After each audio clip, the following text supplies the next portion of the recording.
And Okay. We are currently streaming live to YouTube. Okay. Before we actually start the meeting, and the meeting is going to be for the Town of Loomis Land Use Subcommittee, Taylor Road Downtown Business Corridor. Just wanted to announce that pursuant to Executive Order N2920, certain provisions of the Open Meeting Act are suspended due to a state of emergency in response to the COVID-19 pandemic. Consistent with the executive order, the 2020 General Plan Update Town of Loomis Downtown Business Corridor meeting will be held via Zoom format. And to participate in Zoom, basically, if you go onto our agenda, you will see a link there. To inform the clerk that you would like to make a public comment, you will use the raise your hand feature. You can also participate by dialing in the phone number that is on the agenda, and you will be muted by default. And again, just let's see, if you want to just raise your hand, as I said before, then we can go ahead and unmute you. The clerk will unmute you. And with that, let's call our meeting to order. It's 3:03. And let's do the Pledge of Allegiance. If everybody could stand. I pledge allegiance to the flag of the the United States of America and to the republic for which it stands, one nation, under God, indivisible, with liberty and justice for all. Thank you, everybody. All right, can we have a roll call, please?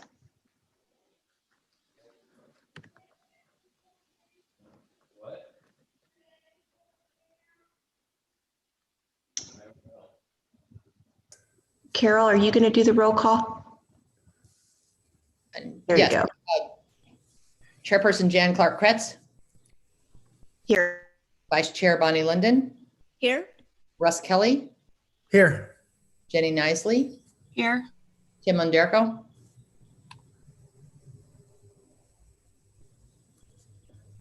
Maureen Valley. Here. Ryan DiMartini. Here. Auxiliary Member Jean Wilson.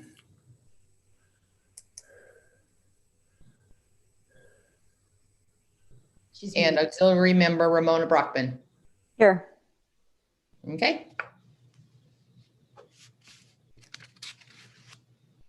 All right, thank you very much. We'll move on to committee comment for items not on the agenda.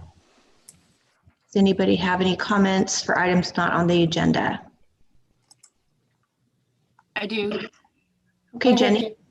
I'm just curious. I wasn't able to attend the last land use meeting last week on the 17th, I think it was. Was that recorded, or is that, can we get a copy of that if we missed it? Yeah, what I was doing last week was recording them via Zoom. I can copy it to a flash drive for you, and you can just come by and pick it up if you're okay with that. Thank you. From this point from yesterday forward, I'm now just live streaming them to YouTube, so they'll be out on the Town of Loomis YouTube channel. Great, thank you. You're welcome. Anybody else have any comment? Is there anybody out in the public that has any comment? Nope. Okay. All right, now let's see. Let's do adoption of the agenda, and I will need a motion to adopt today's agenda. I move to adopt the agenda. I second. Okay, we have a motion and a second. Can we have a roll call, please? Yes. Let me get back to my Ryan DiMartini. Aye. Bonnie Linden. Yes. Maureen Valley. Here. Tim Underko. Aye. Jenny Nisley. Aye. Russ Kelly. Aye. Jan Clark-Kretz. Aye. Thank you. All right, let's move on to committee matters, and we'll start with introductions, and I guess I'll pass it on over to Mary Beth. In terms of introductions from all of us, I think everybody knows everybody that's on the screen, right? There isn't anybody that you don't recognize. But anyway, go ahead, Mary Beth. I just wanted to make sure that if there was somebody that, didn't know anybody, that they could introduce themselves, but I don't think that's the case. Yeah, Maureen? go ahead, Maureen. I don't know a lot of people here. There I go. Shouldn't be assuming anything. Please. Okay, let me take it from the top. Okay. Well, I live in Loomis and have just been interested in getting involved. So I signed up. And let's see. I'm member of Mid-Placer Democratic Club, and we're in the chamber, Loomis Chamber. And I'm happy to be here, and I'm pleased to meet you people.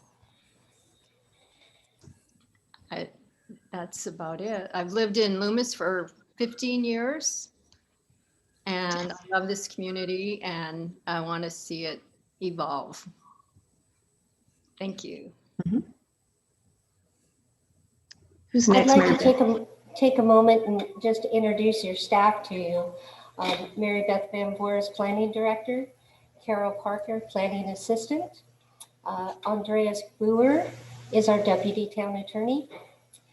Anders Hauge is with Hauge Brook and Associates, our Town Planning Consultant. And his right hand is Christy Consolini. Lucy Rollins is with PlaceWorks, the technical team on this particular element. And the only person we're missing today from PlaceWorks is Mark Teague. He is doing a presentation at a League of California Cities event today. So what we'll have for you is a recorded presentation of his PowerPoint. And then after that presentation, staff will answer questions as they come up. Anders will be our lead role on that, unless somebody else can cover it better.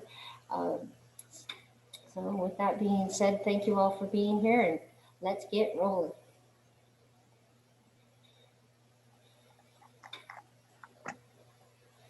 And let's see if I can share this screen correctly.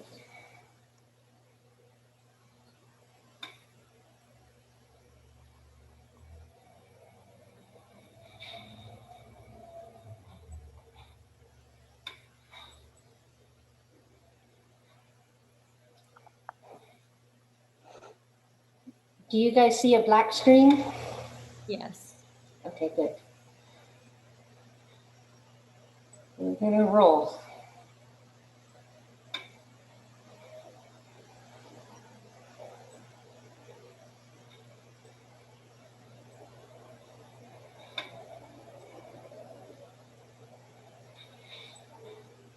Mary Beth, the audio is not coming through.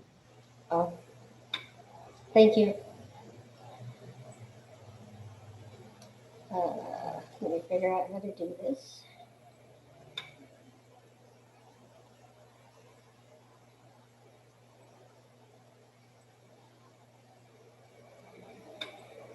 It looks like a volume control at the bottom That corner. one. Yep. And it says it's all the way up. And I can hear him, so maybe I just need to take my ears out. Well, Mary Beth, And you might be able to broadcast share the audio. Overall speaker. The audio is showing up on mine. Sorry, the video is showing up on mine. Hi, my name is Mark Teague, and I'll be your consultant staff for the subcommittee. And I apologize for not being able to be there in person this afternoon. I am actually, as you're listening to this, I am presenting to the League of California Cities Planning Commissioners Academy on the California Environmental Quality Act. It's one of the other hats that I wear. Unfortunately, that meeting was scheduled months ago in advance, and it just happened to coincide with today's meeting.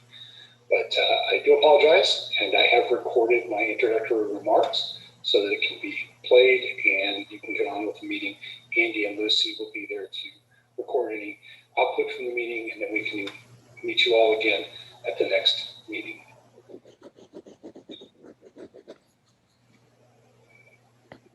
So when we begin any general plan process, process with any agency, we like to compile what I call the working bibliography. In this case, it would be a collection of documents that can be used as reference material for anybody on the committee, as well as any staffers that are working on the project. There's method to my madness here, is because occasionally we come across something that isn't quite right. Either it's a vision statement in the plan that's not implemented properly in the zoning, or vice versa, something that's in zoning that really ought to be in the general plan because it's that good of an idea. By having all of the documents in one spot, we should be able to access them at your leisure, read whatever you need, and then we'll keep them up to date. We'll add documents as we go through the process that might be of interest, things that you all may uncover that need to be posted for everyone to see. And then, of course, any work product that comes out of this will all be available on the update website. So I would suggest that you familiarize yourself with that site, and then we'll try to let you know if something of interest comes up in the interim, and let you know to go to the site to find it. Can't always promise that will be the case, but that will certainly be our goal. Our work here today will be talking about the land use element. Land use element is one of the mandatory elements of the general plan. And while all of them are supposed to be equal, land use is most likely the most equal of all of them. And that's in large part because the other elements support what the vision and the designations established in the land use element. Even housing, with its vaunted and much despised arena numbers, can't really do anything without the land use having designated those sites and with zoning allowing the development to occur on those sites. So everything ties back to the land use element, which makes it both fascinating and a little bit of an effort to update in order to make sure that everything is working properly. At its basic level, the land use element divides the community into a series of land use types. We call those land use designations. And the designation is simply plain speak for what you plan to have on that site, or in most instances, what's already on the site and will continue to be there. So if there's already homes on the site, you'll have a residential land use designation. If there's a business on the site, there'll be a commercial land use designation, and so forth.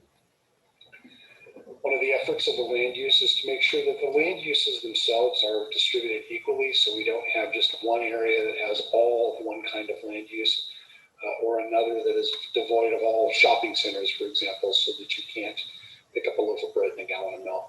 Those types of things, we try to scatter them. Obviously, for larger communities, this is a bigger issue than for the town of Loomis, where you could pretty much walk to wherever you need to go pretty quickly. We also try to focus on the edges. Those are areas where one land use designation abuts another. Now, in most cases, we try really hard for them to be compatible uses.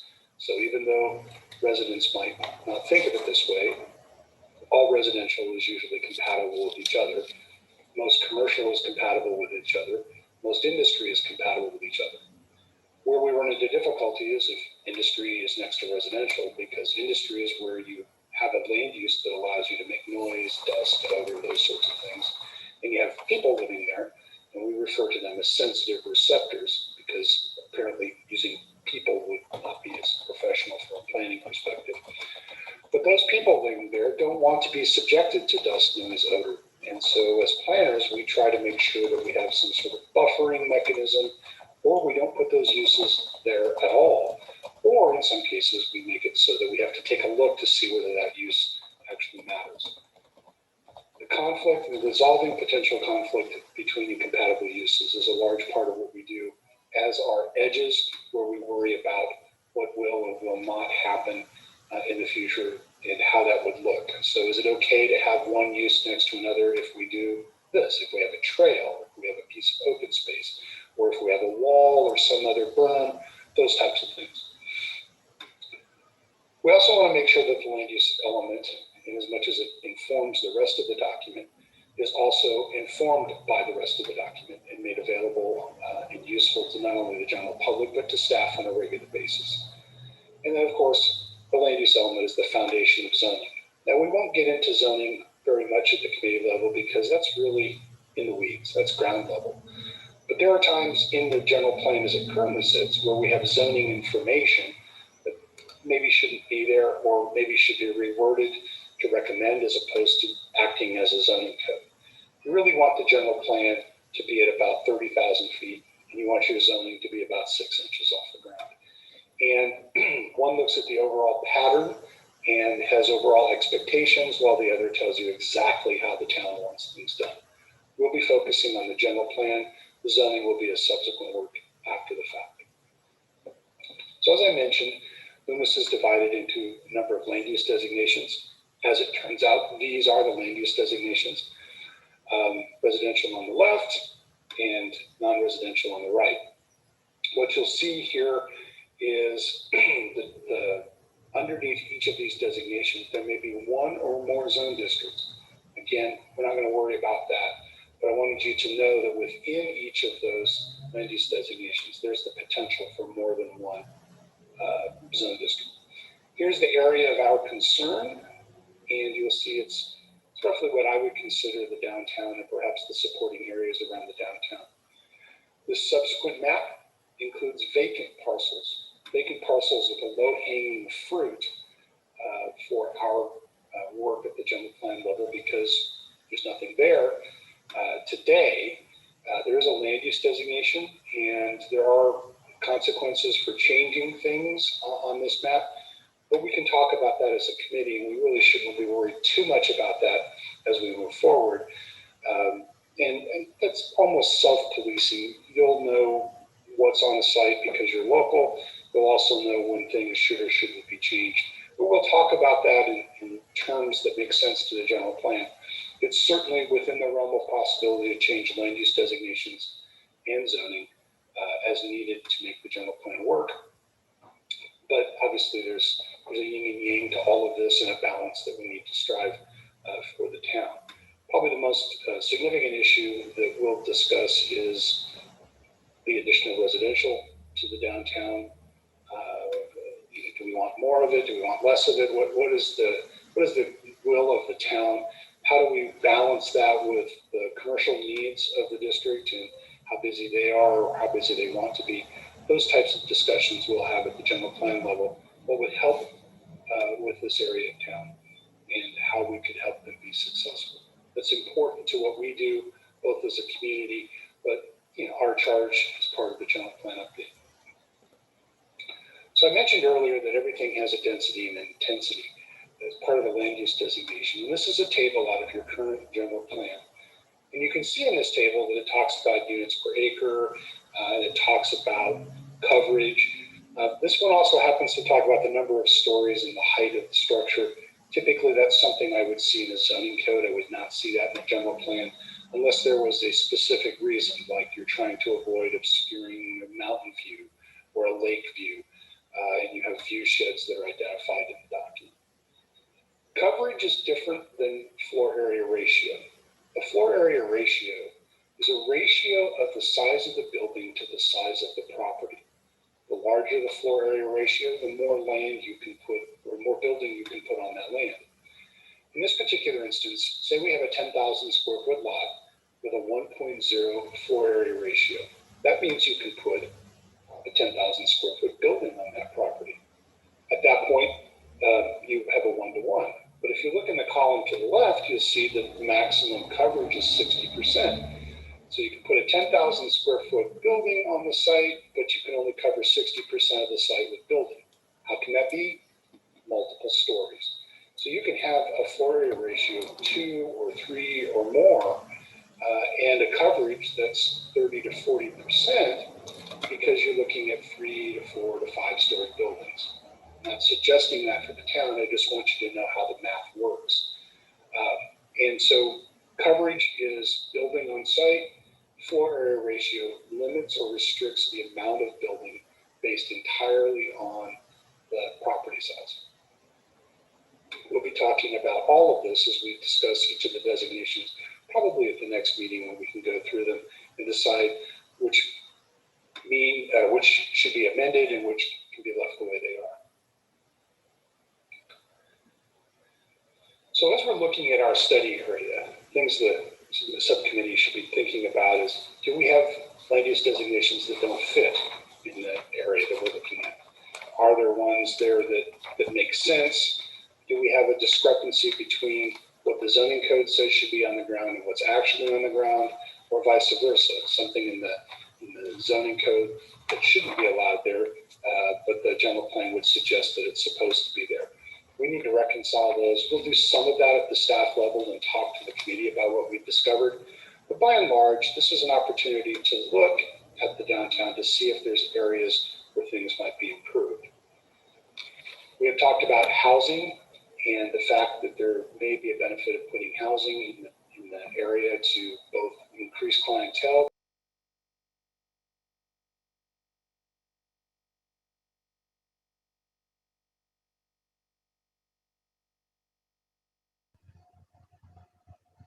I'm not, no, I can't. Yeah, the sound is off, Mary Beth.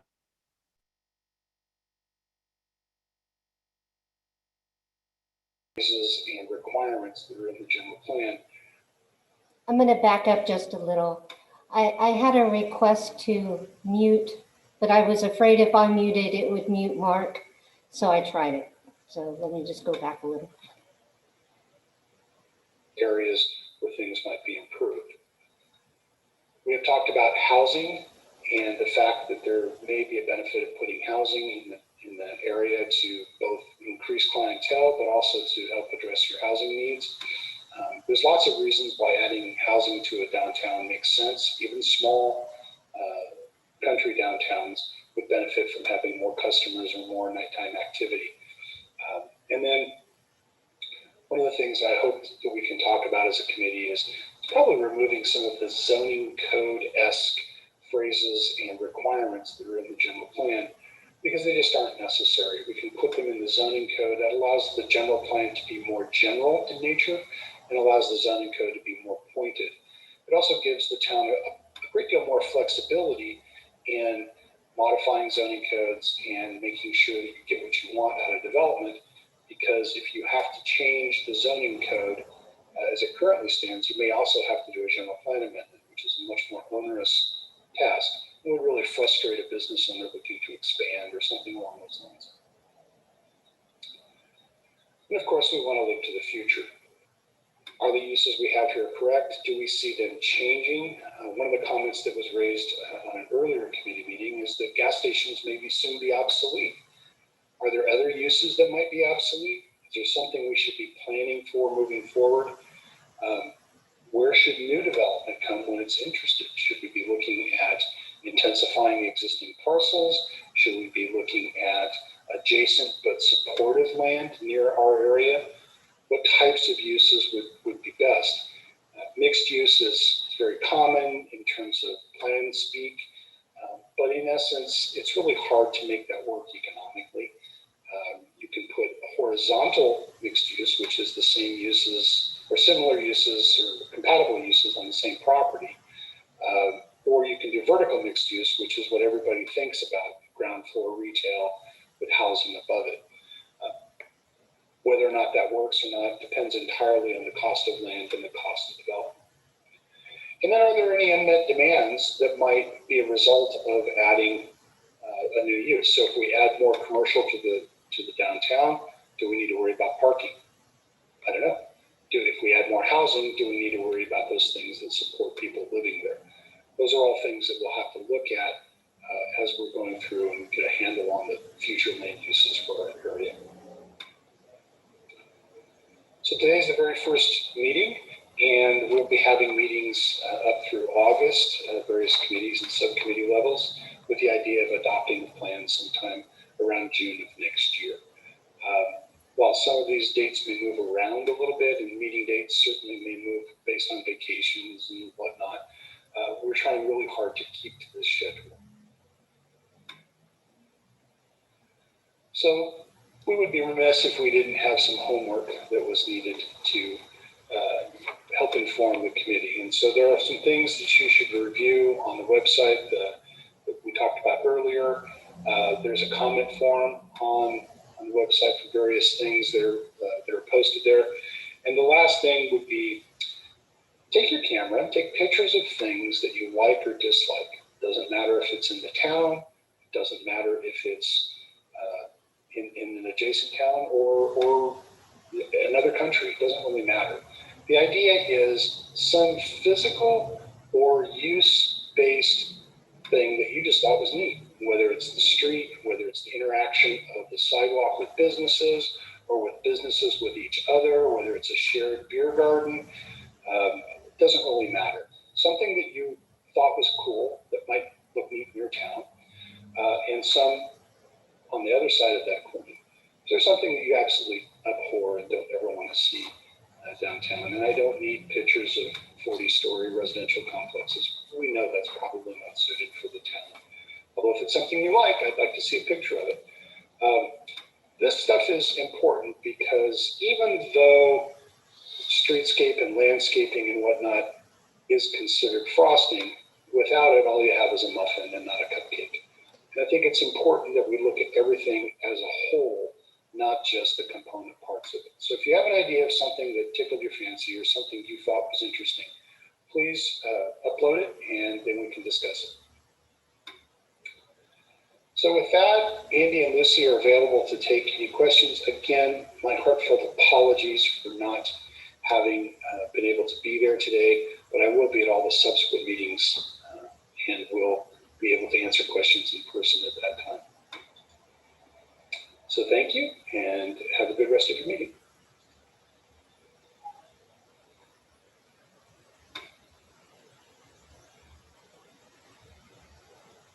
All right, does anybody have any questions from the committee?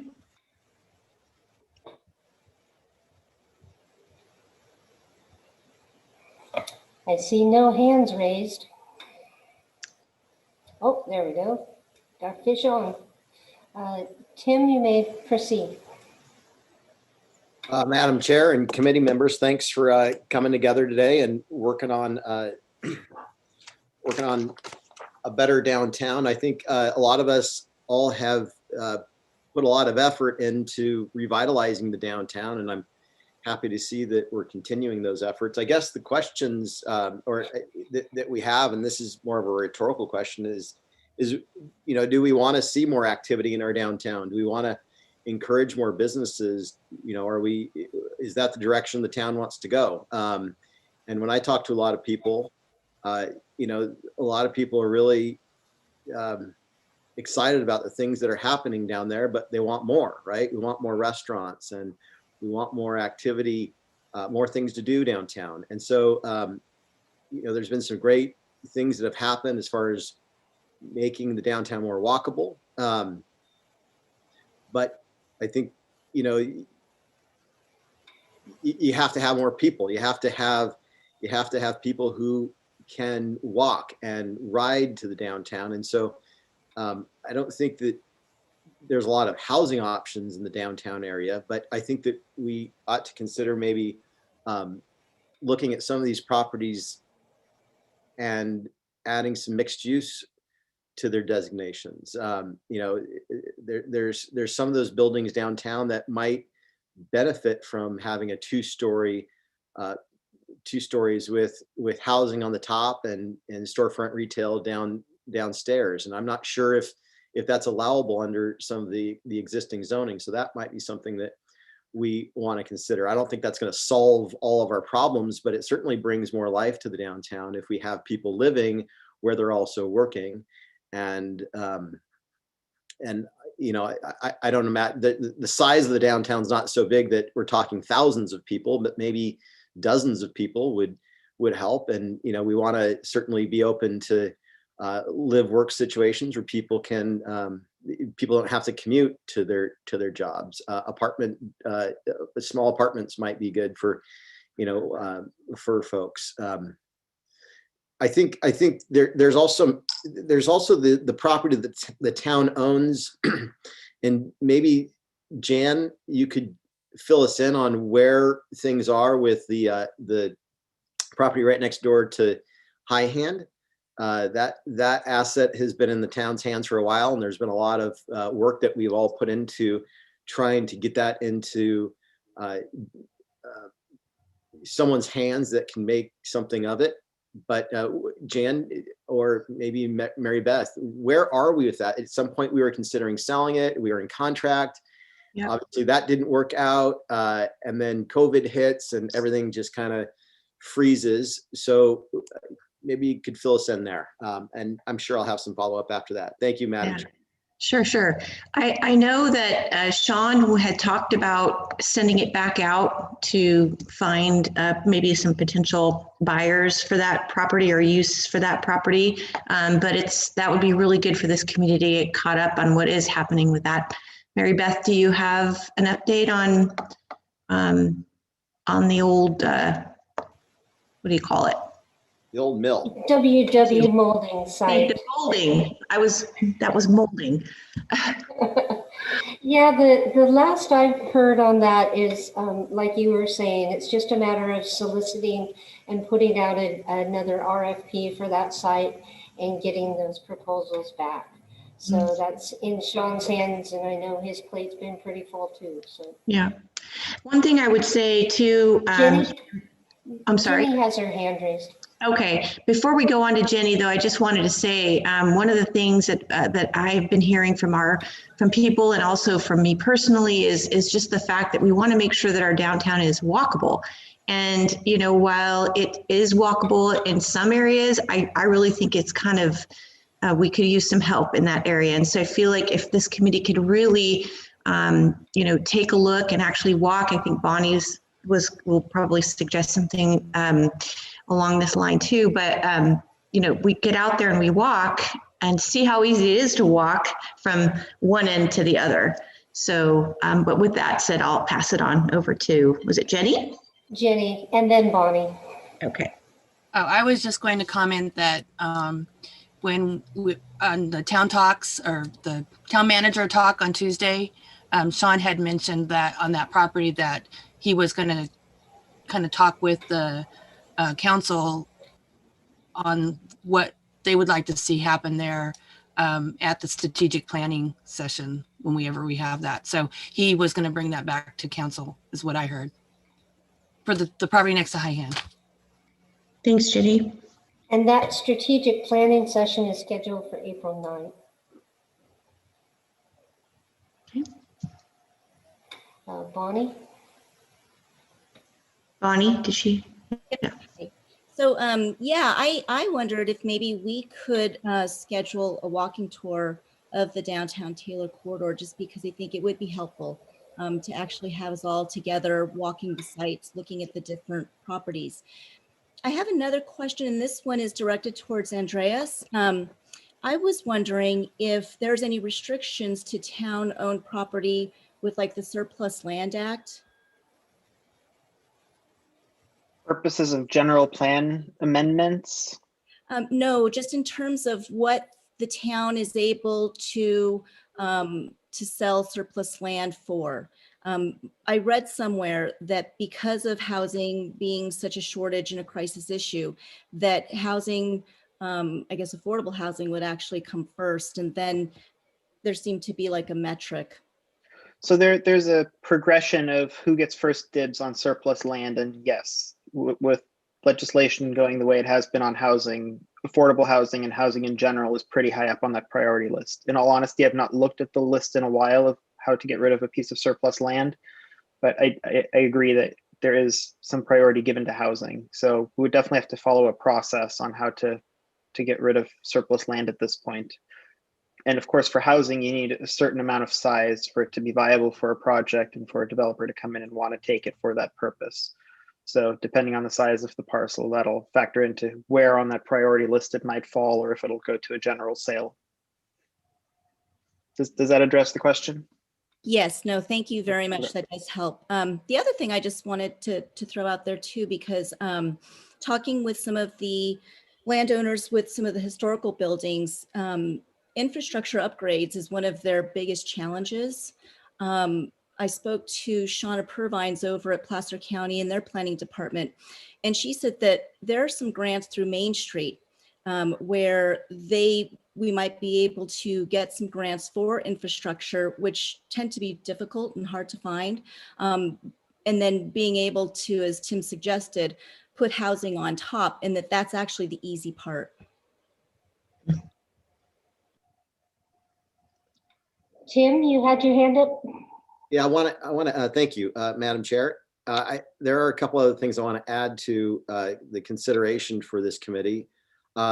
So there's another property that is of significant importance to the town on Taylor Road, and that is the property right next to US Bank. That's a vacant property, and I think some of us have seen ideas thrown around on what to do there. The property owner himself has thrown a few ideas around and artist renderings of potentially a restaurant. But I think it's important that we engage him now that we're doing this general plan update, because he had some concerns about what could actually be done there. And there are some limitations on what the zoning allows and what's viable there. And it's not a big parcel, but and this is probably a good segue to the next point, but setback requirements, I think, ought to be considered as things that we reconsider. It's funny, you look downtown and some of those buildings have 0 setbacks from the sidewalks, and then some have 10-foot setbacks. But and I don't technically know what the setback requirements are parcel to parcel, but any new development there is going to want some kind of exceptions to the existing setback requirements. And so I think that we need to seriously consider making some adjustments to the setbacks, the setback requirements on those properties if we're going to encourage development. And that gets to the second point, and that is parking. Parking is always talked about from potential business owners as being, or parking requirements are considered by potential business owners as being a barrier to entry. And parking is a funny thing. We don't really have a parking issue downtown, but people complain about it. It's odd because you can virtually find a parking spot if there's no special event downtown any time of the day, and it might require people to walk a little further than usual. But that's kind of what we want. Also, want people walking around on our downtown and not being able to park right next to the space they want to, because we want them out maybe looking at other shops. So I think that this committee should seriously consider taking a look at the parking requirement down there. The restaurants who have considered going in there have, we've heard that before, that they just don't want to go in there because they're not sure about the parking, and they're not sure if they want to go through the hassle of going all the way to council to get exemptions. So I think that if we really are serious about encouraging more business, we need to look at being more flexible. The era that some of these zoning requirements were put together is far away, like 20, 25 years ago. And if we want to be proactive and progressive and encouraging new business, we need to be a little more flexible. And what we don't want to do is tie the hands of potential business owners so they have to go through this long, exhaustive process to get there. We want to be able to have some of these decisions made at a staff level rather than an elected official level. So those are kind of the big items I'm looking at, and I hope that we can be flexible moving forward. That's it for now. Thank you, Madam Chair. Thanks, Tim. I think I saw Ramona's hand, and then I saw Jenny's. Is that right? Ramona, did you have? Yeah. So I just want to clarify. I think the one next to US Bank, that was the old Star Liquor. Is that right? Okay.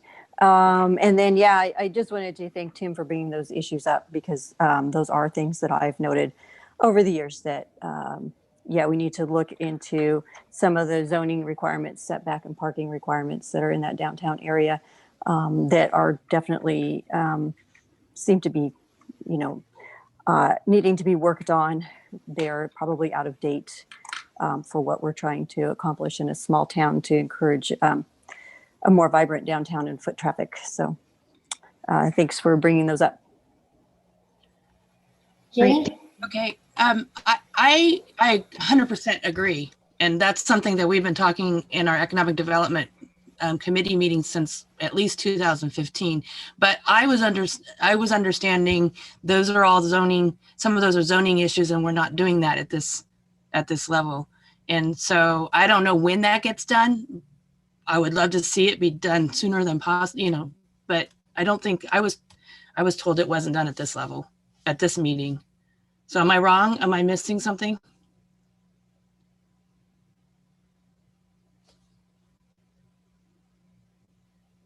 Mary Beth? Okay, Jenny, you know, it's part of the general planning process. It's okay to bring up some zoning issues because what we'll do is back them into the general plan, implementation measures, goals, policies, etc.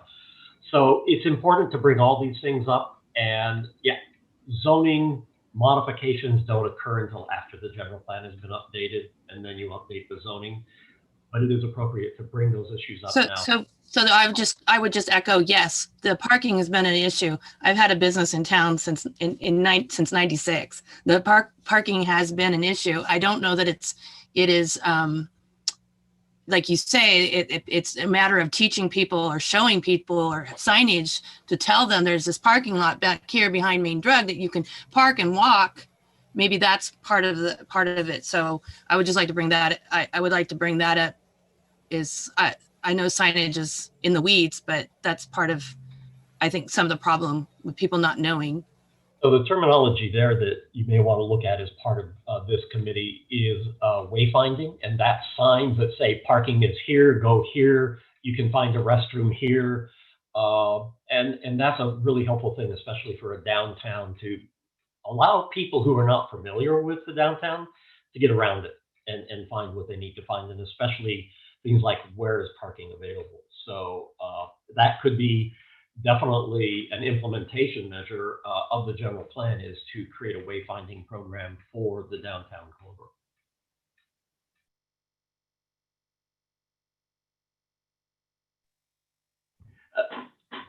Thinking out loud here, and this is for Lucy, I'm almost thinking that we could use a spreadsheet that shows the general plan designations for the downtown corridor, the restrictions of those, and then the various zones that are allowed by those general plan designations and the restrictions, so that the committee can actually look at that and, as Tim was suggesting, say, hey, this needs to be changed. And I think a spreadsheet that has that in one place could be really helpful to this committee in their next meetings or two. Yeah, we can pull that together for sure. Great. I think Jean wanted to speak. You're muted, Jean. Okay. I affirm that about the parking. That has been a problem ever since I've been on the planning commission. And even back with Kathy Curtis, periodically she would say, I had an inquiry about such and such a business for Taylor Road, but they can't come in because of our parking requirements. And I know Sean has been really interested in this and seeing that we do something about it. So however this committee can make recommendations on that, is even if it's not for the general plan, I think it's well worth looking into. And the setbacks things, a lot of these things happen for whoever was putting it in when.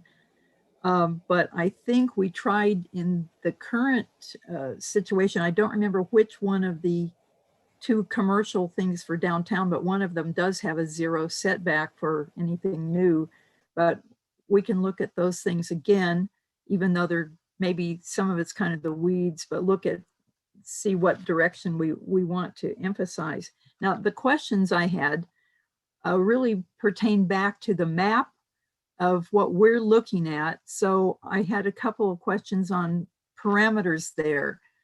One is the part of the business park is showing up on there, and I'm not sure if that's going to be included in what we're doing, because currently it's landlocked and I don't know how that's going to be worked out. So are we looking at the business park, that blue triangle? Another is, are we not looking at coordinating Taylor Road and Horseshoe Bar? Because that's also part of the downtown business, even though it's not on Taylor Road. And then the third question is, I wasn't sure north and south, how far down, I didn't look at that map fast enough. How far down Taylor we're going? Is it all the way down to Sierra College Boulevard? And also how far up Taylor are we going to be up to Legacy Lane? Are we going to include where Alice's fruit shed used to be? And one of the reasons I wonder about that is that there was once a proposal for apartments that came in there because our commercial zoning does allow for apartments, but it was rather rigorously and nastily shot down by the neighbors. And so those people withdrew it. But there is potential. We did one time approve a small apartments on Taylor Road, but it never got built. So our zoning does allow for some apartments on Taylor, and we can take a look at that, where are the good places. And then a question about the affordable housing priority on the town-owned property there next to High Hand. I'm wondering if has the law changed again so that housing again takes priority over. The reason they got to the town got to have the project they were going to for the mill was there was a provision that excess property could be used for, I think it was economic development. So do you know if housing has now taken priority over that, or is that still one of the allowable purposes? I don't know if that's specifically still one of the allowable purposes. I know that affordable housing developers get a 60-day window of time to show interest in developing a property once it's declared surplus. And there's still certain other circumstances where that 60-day priority window doesn't really come into play. Like one of them that I remember specifically is if you're trading land with another public agency, then there wouldn't be that opportunity to put it to a private use. But that's something we'd have to look at in more detail, just to make sure we're getting that right, if that's a concern of the committee. Can we answer Jean's questions? Yeah, for Jean's questions, this committee has the ability to choose what you want to study and what you don't want to study. So, you know, regarding that area around the business park, if you feel that is included in this business corridor, you can change the boundaries. Horseshoe Bar Road, if you feel that you want to discuss that as a link into downtown, you can do that from the linkage standpoint. And just so you know that Josh with the Rural Main Street program is going to be specifically looking at Horseshoe Bar Road and its pedestrian, bicycle, and other connections into downtown. So that presentation should be coming up, Mary Beth. I think we said March, but it's probably going to be April the way the schedule is going right now. So this committee has, you know, if you want to take Taylor Road all the way to both ends of the town, that's something this committee can choose to do. So it's up to you. Primarily, you're focused on that downtown business corridor, whatever you define that to be. So your choice. Thank you. Jenny? I was just going to ask if we could get a little more clarification on that property, the surplus-ish question before April 9th, when our strategic planning is with the council. It'd be helpful if we could have an answer on that. That would be, I think, is our meeting before?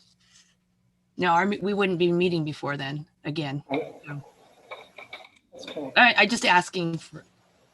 We can work on a little write-up. Thank you. To distribute to the committee.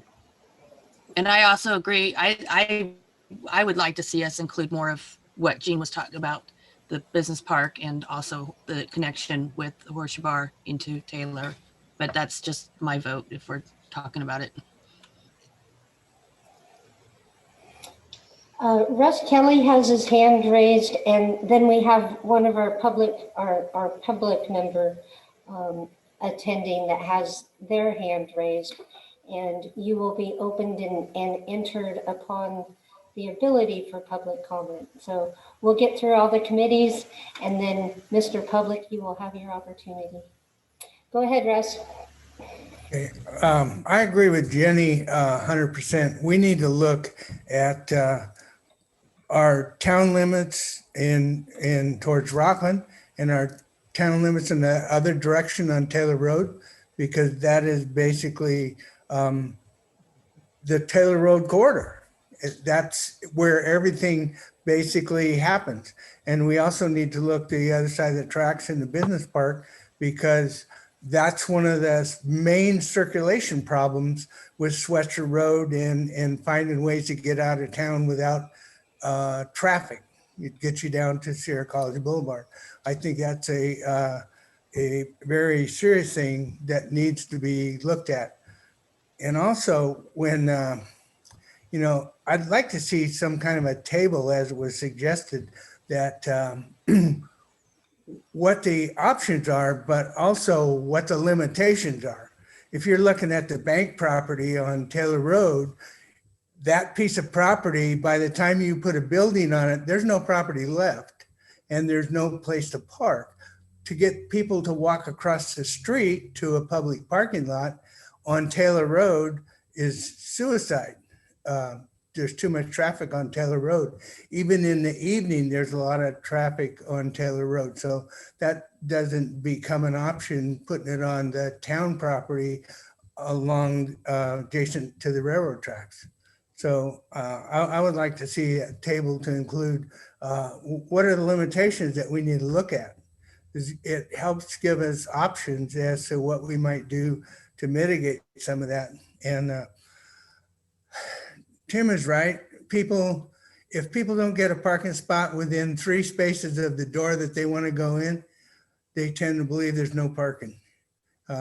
Unless you actually live here and use the town every day, you probably won't know where to park. So with that, I think the only other thing I would like to see is in mixed use. One of the places where we're really remiss, and you all may not know it, but every single gym that we have at every school is pretty much used on a regular basis. The amount of traffic that gets generated for after hours use is the same as during hours use is really crazy sometimes. In one area of our adjacent neighbors, they have a place called the Hardwood Palace. The uses there are during the regular business day, the business people use it for their needs. In the evening time, that use changes. It changes to a recreation use in the evening time. And what they do is they use the business parking to be able to take care of that particular use. So from a business standpoint, it's much better use of the property that's there, because you're getting more use out of the day to be able to support the community. And it's not just business, it's also recreation, which is supported by the businesses and that sort of thing. So that's my thoughts. Thank you. If the committee wants to expand the areas, sorry about that. If you want to expand the area, I'd suggest a motion by the committee. And then that would give Mark and Lucy the direction to go ahead and expand those areas. One other thing, Lucy, when Russ was talking, we may want to put some information together on shared parking, because I think that is, especially for the downtown corridor, something to be looked at. So I'd say it's up to the committee. If you want to expand the boundaries and the things that you're looking at, probably should make a motion, and then that would give direction to Mark and Lucy to do that. Okay. I think you have a public comment though, right? Yes, exactly. That was what I was going to say. We do have a public member wishing to speak. If you'd like to open that up prior Sure. to a motion. Yeah, let's go ahead and open it up for public comment. Okay, Miguel, you're open and you're able to unmute and speak.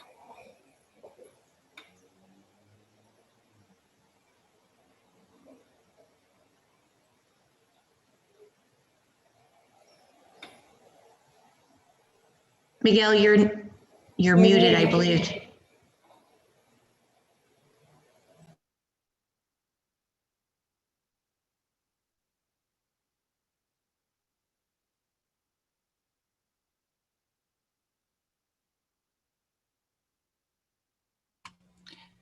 Mary Beth, can you unmute him? Sometimes when I run Zoom, you can unmute people.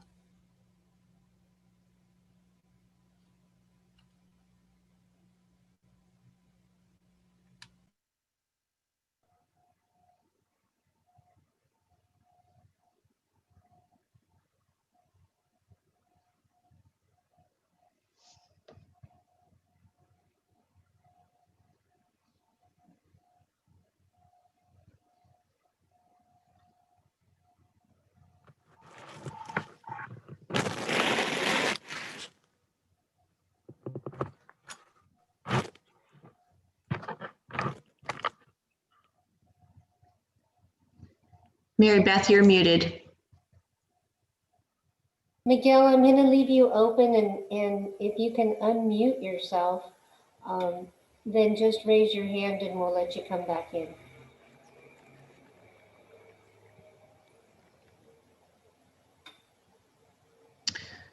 And there's nobody else for public comment? No, ma'am. Okay. All right. So it sounds like we have an opportunity for a motion to expand the boundaries of this committee. Is there a motion out there? Maureen, you want to unmute?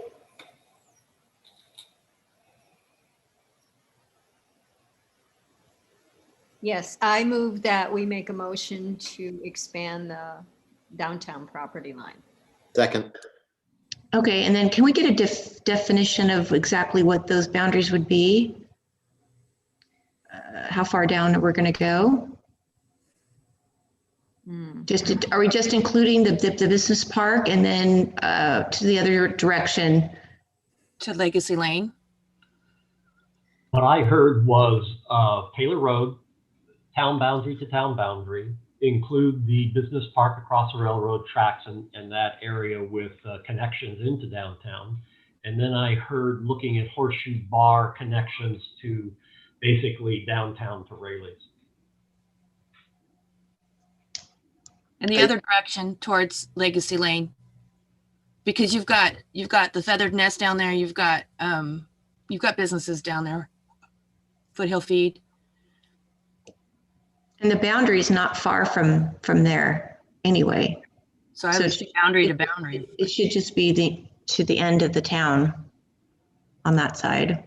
Madam Chair, my question is, does this overlap with some of the other committees that? And I'm sorry if am I asking this question? I just had a phone call I had to get on. But does this overlap some of the other jurisdictions of the other committees? I think that I don't think it's going to be a problem from Taylor Road to the end of the boundaries towards past Legacy Lane, but it may be an issue for the business park just because that's part of the Sierra College subcommittee. But I think that it is literally just that one parcel that we are trying to include. The only other issue is with that business park is what Russ was saying is it's really a connection area too. So I don't know if it's going to be an issue. What do you think, Anders? I think there may be a little bit of overlap. All of these committees are going overlap, and I think what we do as your staff, Mark, myself, Lucy, we will make sure that the other committees are aware of what you're thinking about and try and collaborate between the two committees where appropriate. But there's going to be overlap on all these committees, Tim. Just you can't help it. expanding the boundaries, I mean, so it sounds like the wish of the committee is to expand the boundaries, but is that something that this committee can do arbitrarily, or does it have to be, does this have to kick up to another committee that oversees this committee? I mean, that's a town attorney question. I think I'd have to go back and look at what exactly the charge of each of the subcommittees was to say for sure, but we can take this request to consider a bit broader of a corridor back up if we need to, but for the time being, you guys can discuss your ideas about that. And I think we're okay with gathering input a little bit outside of what your initial charge was. Okay, so do we want to table the motion then so we can get more information? And actually, it might be a good idea for all the land use committees to actually have their first meeting. And then we can sort of gather all this information up and then talk about it at the general land use committee meeting, which I believe is April 1st. You may want to make a motion today, and I kind of like the idea of taking it up to the general land use committee and you know, let them decide. You know, in setting up the committee, it just was a business corridor, and so, you know, there was not real specific boundaries when that was set up. But the Horseshoe Bar entrance is part of the business corridor. I mean, the downtown, it is considered in our that piece down to like Memorial Hall or where the chamber is. That's all part of the downtown. Right. Bonnie, you had your hand raised, or did you want to? No, I was just going to also say that the land use committee is meeting next week too. So. Okay, so we do have a motion and we were trying to specify it. I had the second on it. And the second, does the committee wish to make a vote? Could we maybe restate the motion just to be clear about which area we're talking about that you're wishing to include? And maybe if we phrase the motion as a desire to expand the area that the subcommittee is considering rather than the decision to expand, if that distinction makes sense. So let me say what I think it's supposed to be. By all means, if somebody doesn't think that it's right, let us know. So basically what we want to do is we want to make a motion to expand basically our boundary for this committee to go from Taylor Road to the end of the town limits and the north side by Delaware, I guess it would be. And then we want to include on the other direction, just to include the business park. And then we also want to include the area going down towards Horseshoe Bar Road to include those businesses that are right there to the connector. Is that correct? Jan, I think that was boundary to boundary. So it would actually go across Sierra College Boulevard to our town boundary across Sierra College Boulevard up to Legacy Lane, which it's about 200 yards maybe from the town boundary. So, okay, so Legacy Lane on the one end to which is near the town boundary or including the town boundary. Right. And then, but the other direction, we were just going to include the business park. Is that correct? The business park and the town boundary, because it does go across Sierra College Boulevard. We have businesses over there. Yeah, Valley Rock and. Yes, but we already have a subcommittee that covers all that area. Okay. So that's why I think. I agree. What do you all think? I mean, we already have a subcommittee that's going to be talking about that specific area on Sierra College Boulevard. Mary Beth? Yeah, the Sierra College Boulevard subcommittee is Sierra College Boulevard northwest of the railroad right-of-way. So this committee could expand to go farther down Taylor Road, but not over the tracks. To the town limits on that side, and then north to Ripping Road, past Legacy Lane on the upper side. Okay. So Mary Beth, will you fine tune our motion with those awesome directions that you have? Certainly. So the motion restated would be to redefine the committee boundaries to include the business park, the entire portion of the business park parcel on the west side of the railroad tracks, and extend the downtown area to the northern and southern limits of the town. I don't know what that street's called, but the southernmost boundary on Taylor Road to the northernmost boundary at Ribby Road. Mary Beth, does that include, excuse me, Madam Chair, does that include when you say the business park, do you also include the potential business park, the BEM business park as well? No. So when you say business park, you mean the property that's currently zoned industrial? It's zoned BP. Yeah. It's zoned business park. It's that big triangle there. It's landlocked. Yeah. So, okay. Across the railroad tracks from the old WW molding sites. So why wouldn't we expand into the section that is also, I don't think there's an application there, but the BEM, known as the BEM property. I mean, there's a subcommittee already set up for that, right? Yes. Yeah. Okay.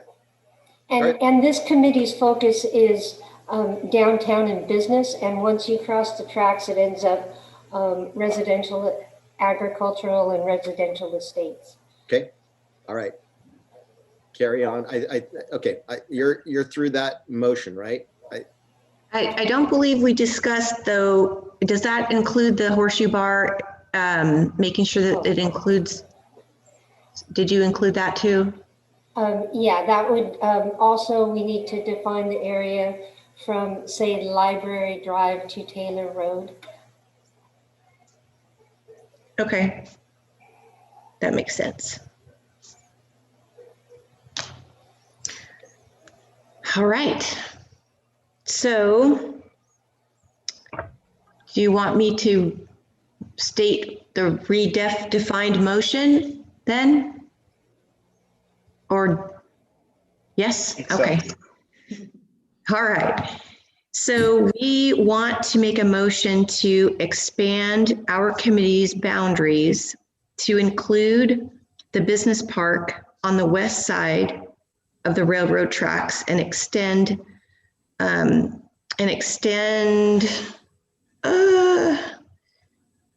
north and south limits of the town, and include on Horseshoe Bar Road to include Library Drive to Taylor Road. That was good. And that motion was made by Maureen. Right. Okay. I remember right. Should that be a desire to expand? Yes. To actually expand? Yes. For the land use committee to consider whether to expand the jurisdiction of this subcommittee. Yeah.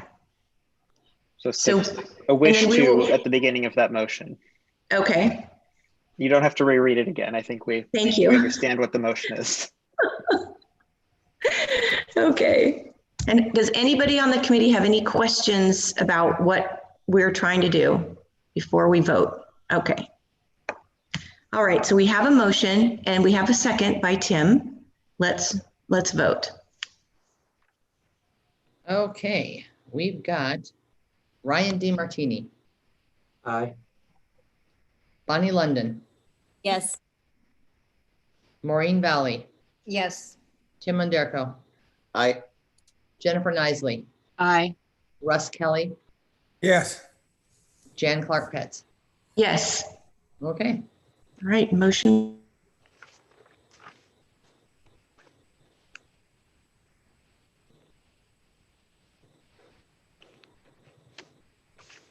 Dan, you're muted.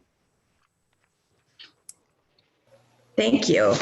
Thank you, everybody. That was very important work, and I'm glad we were able to flesh that out. That's wonderful. And Miguel, I don't see him. Did he? Yeah, his hand went down. Miguel, if you'd like to make a public comment, you can unmute yourself. So from now, we need to talk about our next meeting. It looks like it's going to be on April 22nd. At 3 Everybody o'clock. got that? Yep, at 3 o'clock. Everybody got that on your calendar. Okay. And if we can circle back to, during Mark's presentation and your homework assignment that's included in the PowerPoint presentation, which was reviewing the documents that are on the town's website, the settings sections. Setting sections, looking at the existing general plan, looking at the setting sections. Hopefully we'll be able to get that spreadsheet, Anders, from you and from Christy. And then we will get some clarification, Andreas, regarding the excess property for the town. Excellent. Okay. One of the things is you do your homework that Mark brought up. It's as important to say we agree and don't want to change certain things, so that as the committee moves forward, we'll put those aside and just focus on the things where there needs to be discussion. So that becomes important. And one other thing that you may not be aware of, we're putting together a response to comment list of all the comments we've received so far on the general plan. It's still in production, but our intent is on a monthly basis to give you an update on the comments received and the responses to those comments, so that you're aware of all the actions and activities going on with the general plan update, and you can stay up to date. And then on these important talking points that our committee has brought up, we will be keeping track of all of those as well and including them in the agendas going forward. Is that how it's going to happen, Anders? Yeah, Carol's taking the notes of the minutes, and those items go into the comment list, and then we'll also get a response. So in some cases, the response may be, the committee has to review and discuss this. In other responses, we can say we took care of it. It's a correction to text or something like that. So. And then is there a way to organize a walk that Bonnie suggested? I think we could talk with Mark and Lucy and Mary Beth, and I think that could be really quite helpful. But what we may want to do is go through one more meeting and see if there's specific things you want to examine on that walk, so that it's a focused walk.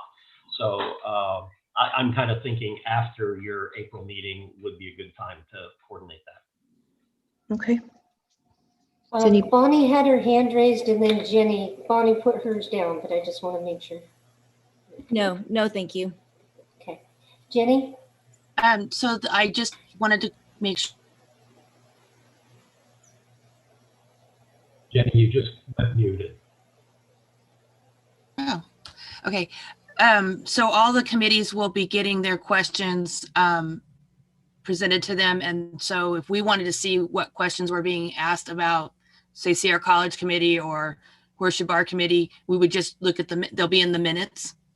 They'll be in the minutes of the committee, but also this response to comment document we're putting together will be in that. And the intent is for that to go out to everyone involved in the general plan update, so you can see the comments. Especially a number of comments have come in on the setting sections. Last night there was some discussion about references in these sections that need to be updated. So those comments will be responded to, and then you can review them. So the intent is to get that out and everyone can read. It's a lot of reading, but read what you want to read. Mm-hmm. Maureen? Hi, I had put together a slideshow of my vision for downtown, and I was wondering if it could be submitted to the committee members. Please do. Okay. Yeah. You could put that on your next agenda if that was like in a PowerPoint, and then you could make that presentation possibly at the next meeting of this committee. Oh, that'd be great. Okay, cool. Anybody else have anything? Okay. Well, with that said, let's go ahead and adjourn at 4:17. Thank you, everybody. Strong work today. Jim. Really wonderful. Thank you. Bye, everyone. Bye-bye. Bye, everybody. Thank you.